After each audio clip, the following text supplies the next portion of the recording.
Yo, que lo que, man? It's your boy Flowzy back with another video, yes sir. We're gonna be reacting to four most disturbing Reddit confession posts. Yeah, I want to react to like some soccer videos, but I think I'm gonna get copyrighted, man. This copyright after this copyright strike, man, is really been in my head, bro. So yeah, I don't know. I might stop doing reaction videos, On man. May 8th, 2025, a Reddit user Oh, asked. and as always, make sure you go to the other channel and subscribe. It's called Chilling Scares. Make sure you subscribe, and like the video.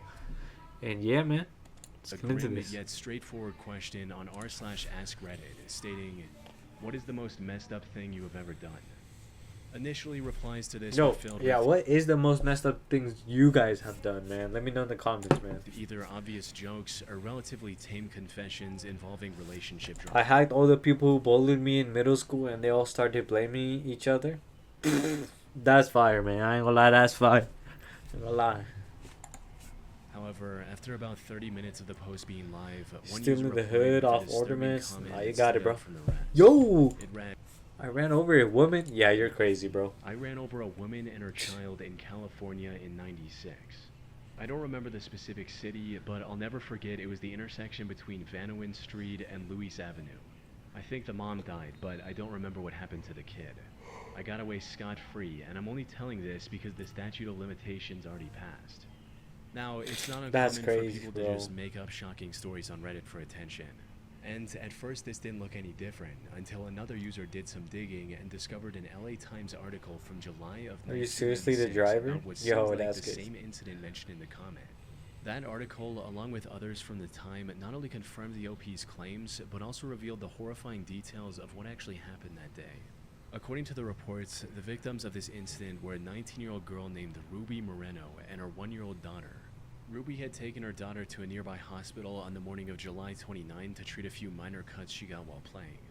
She stopped at a relative's house on Vanowin Street on her way back and was about to return home at around 10 p.m.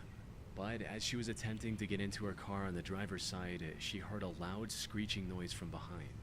She looked back and saw a car barreling towards her at 100 miles per hour. Damn, According cut. to other witnesses, this car had swerved to avoid hitting a van just seconds earlier, causing it to lose control. Seeing this, Ruby panicked and started running from the speeding car with her daughter still in her arms. Unfortunately, luck wasn't on her side that day. Before she could reach the sidewalk, she tripped into the street and was struck by the car moments later.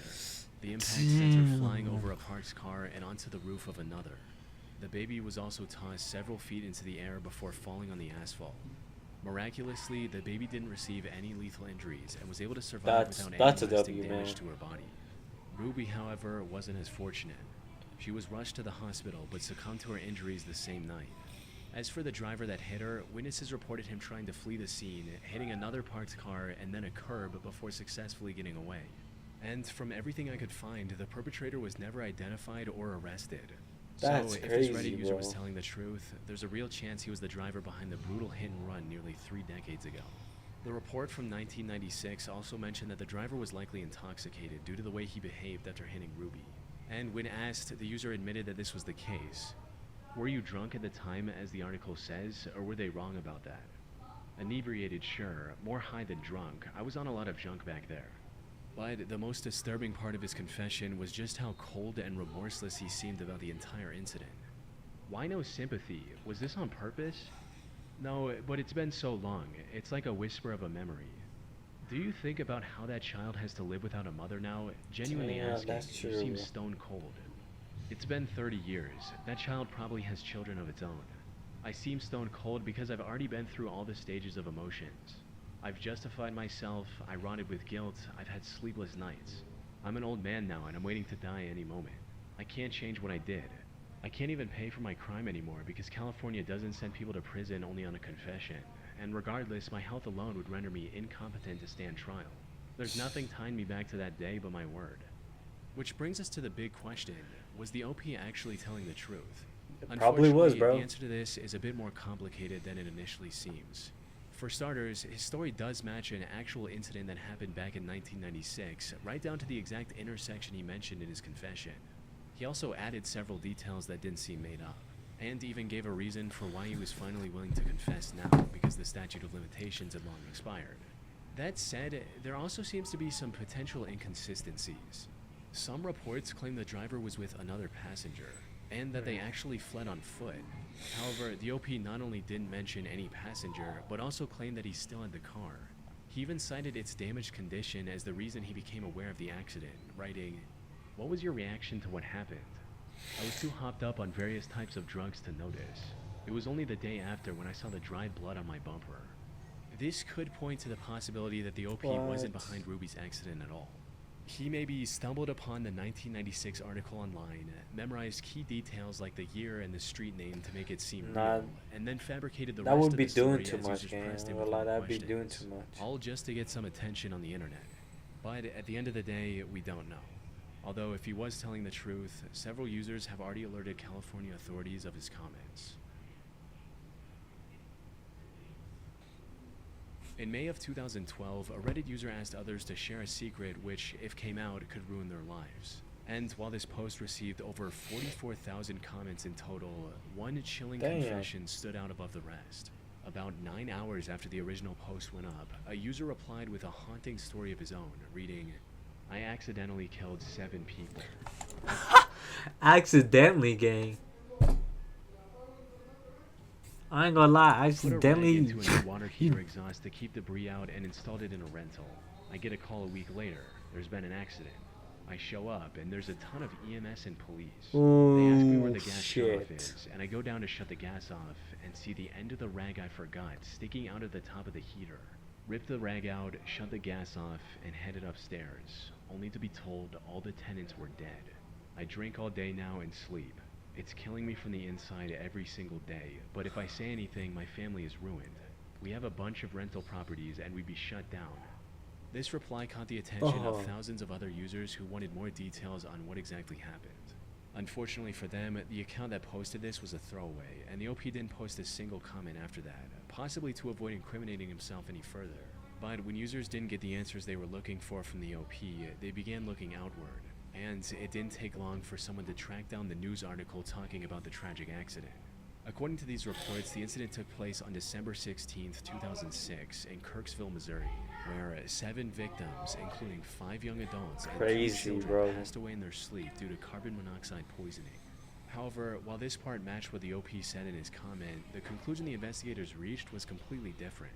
In his report, the police chief superheading the investigation stated that the heating system was functioning properly and was not the source of any problem. Instead, one of the victims' vans was left running in the closed garage. This generated a lot of carbon monoxide throughout the night, which slowly filled up the apartment and eventually ended up taking the resident's life. So, did the OP really get away with killing 7 innocent people because of his gross negligence? Sadly, the answer is not as clear-cut as many would hope. There are multiple possibilities, and any one of them could be true. For instance, if we assume that OP was telling the truth from his perspective, it's completely possible that the accident did have nothing to do with the heating system. But since the OP saw the rag stuck in the heater, he assumed it was his fault and has been blaming himself ever since. On the other hand, there's also a chance that everything unfolded exactly as the investigation concluded. OP just took this real accident and made up the story about him forgetting the rag for attention on Reddit. This would also explain why the police would let him casually walk into a potential crime scene without any supervision. We can even take this a step further and assume that the OP wasn't even the landlord and just read about the incident online. That all said, it's still completely possible this story is legit and that the rag was the cause of the deaths, or perhaps a combination of the van and the rag. The OP hasn't posted any new updates on his throwaway account in the last 13 years. So, whatever the truth is, we may never know for sure. Crazy, bro.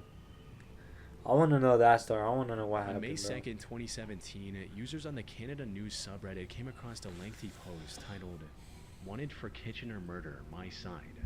This was a reference to a horrific murder that took place in Kitchener, Canada just a few days earlier.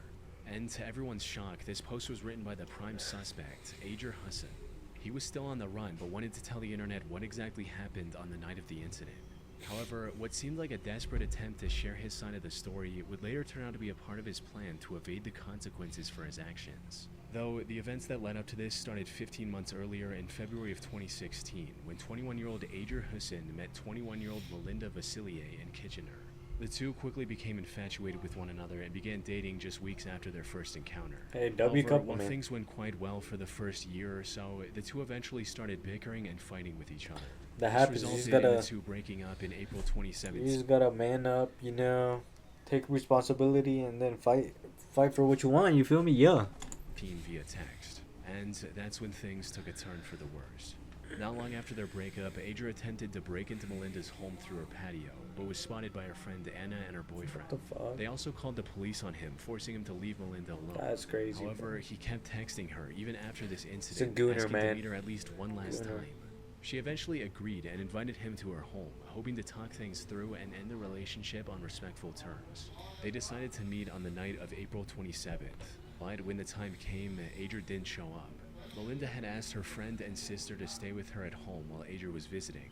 However, since Adria was a no-show, she gave them the go-ahead to carry on with their night, and the two left. They returned shortly after midnight, and to their surprise, discovered that Adria had shown up while they were gone and was now in Melinda's room with her. The girls confirmed Melinda's safety before heading off again to get food.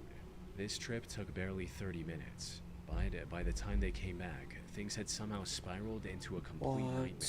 The apartment was in complete disarray, and there was no sign of Adria anywhere.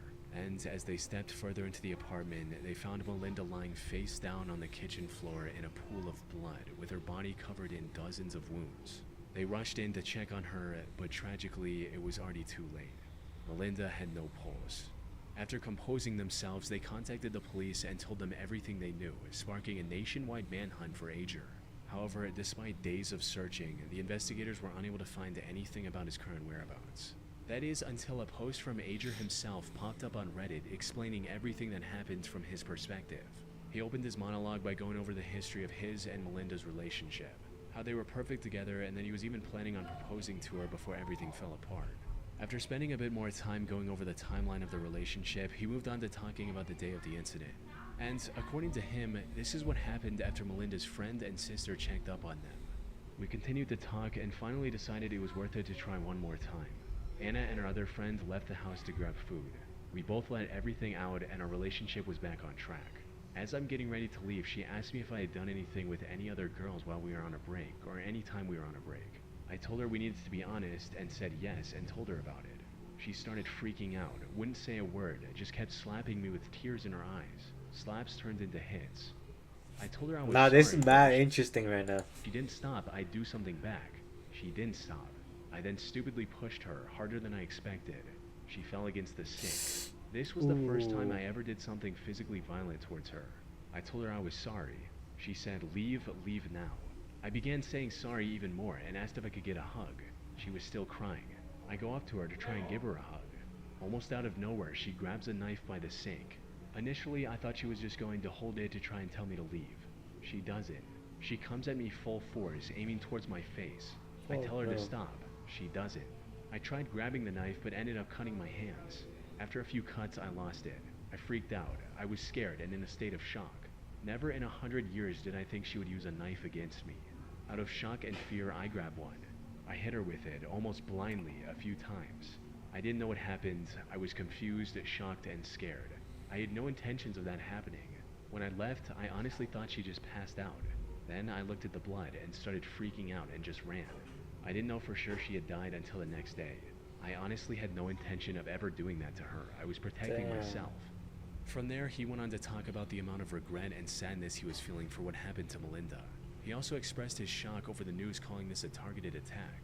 Now, on their own, these look like the words of a man desperately trying to clear his name after an accident, when in reality, every word in this post was carefully selected by Adria to make himself look as innocent as possible.